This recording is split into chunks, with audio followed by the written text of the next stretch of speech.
I don't think I learned to trust my creative voice until, sadly, I put it all the way out there for strangers to see. I entered my first ABC contest for television in high school and could not wait for the feedback. And the feedback was just like, it wasn't what I expected. It wasn't great, it wasn't terrible, but it just wasn't what I expected.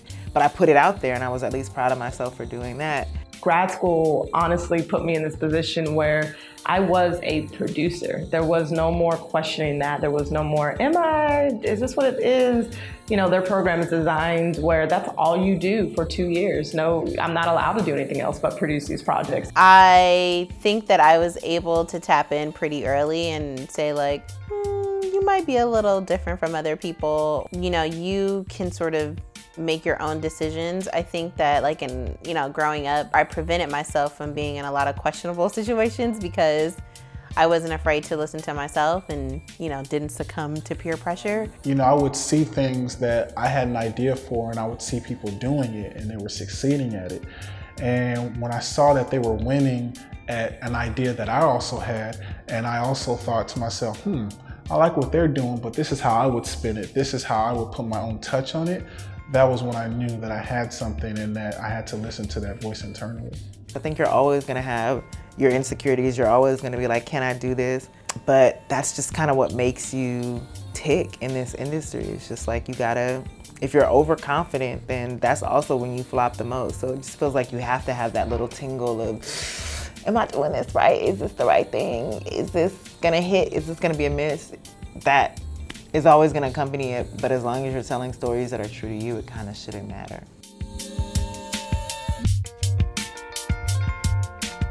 Yeah, lifting as we climb is the team mantra, I would say. Like, it's what we want to do, just as fans of other content creators. It's just lonely to be the sole Black voice or the sole Latino voice or the sole woman. And I think the best content comes from authentic experiences and unique experiences, things that we haven't seen before en masse. Like, I wouldn't have been able to get in the door had I not created my own door. And it's not that anybody took a chance on me, but it would have been nice to have that, to have someone to look up to or to have someone pave the way so that I could either do things similarly or differently.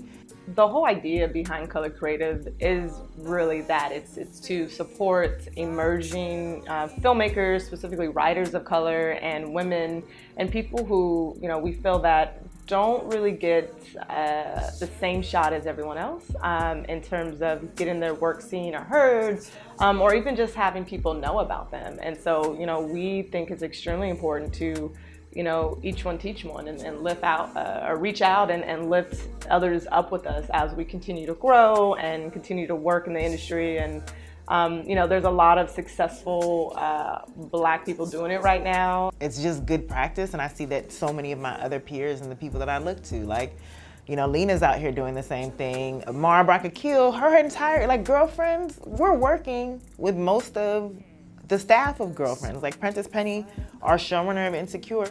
And, we have other staff members like Regina Hicks, who is having her own show now and hiring other writers. So Mara herself has paved the way and lifted as she climbed. And Ava DuVernay is someone else who's doing the same thing, So it's just encouraging to see. I feel like young Hollywood recognizes the need for other voices and other people to be present as well.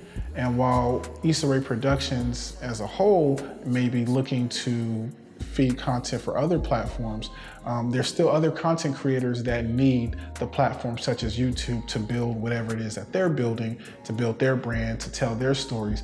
And so by us keeping our YouTube channel alive, it gives other content creators that opportunity. The YouTube audience matters most to me because that was the testing ground, that was sort of the breeding ground of content.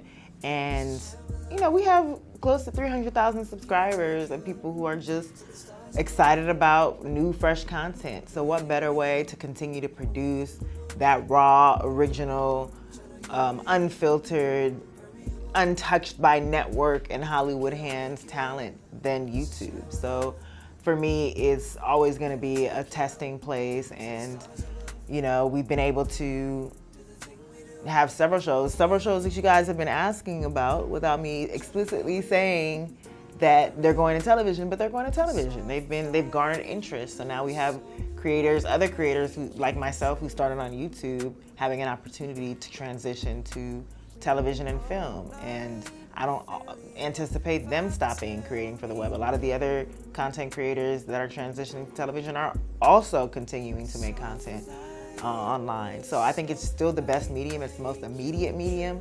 And I have no plans on stopping anytime soon.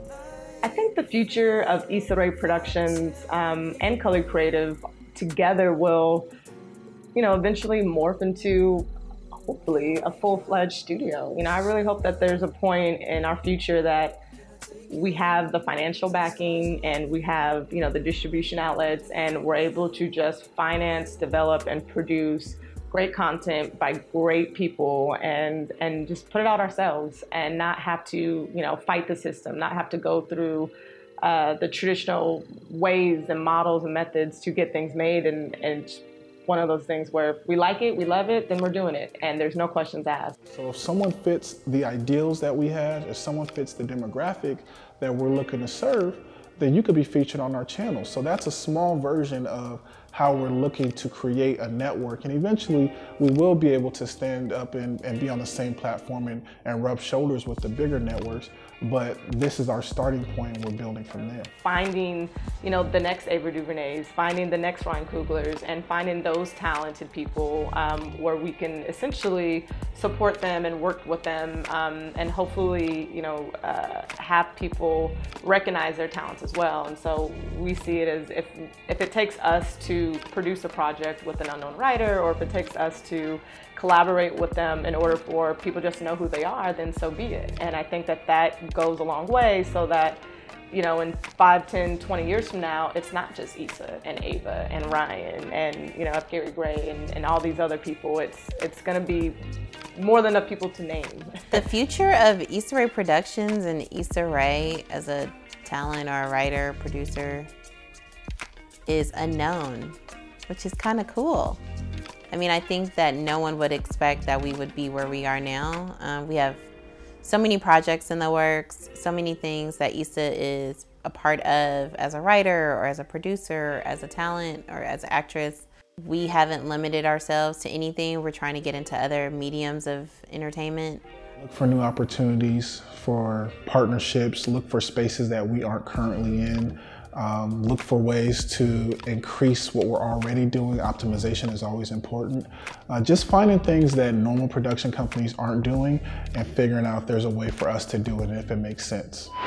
So I just want to thank all of our supporters, all of our subscribers, people who have been with me since my first YouTube video ever in 2007, or if you came along the ride with Fly Guys, or if you came along the ride with Awkward Black Girl, or just joined, after 2011 or because of Insecure. Every comment, every like, every share, every ounce of support, I appreciate. I would not be where I am today if not for you guys and for you consistently tuning in, and for our patrons, especially people who've donated $1 to $100 or more at any point, whether it was with our Kickstarter campaign back in the day or now. You're just absolutely invaluable to us, and I thank you from the bottom of my heart. See, I've been living out a spaceship, I'm talking about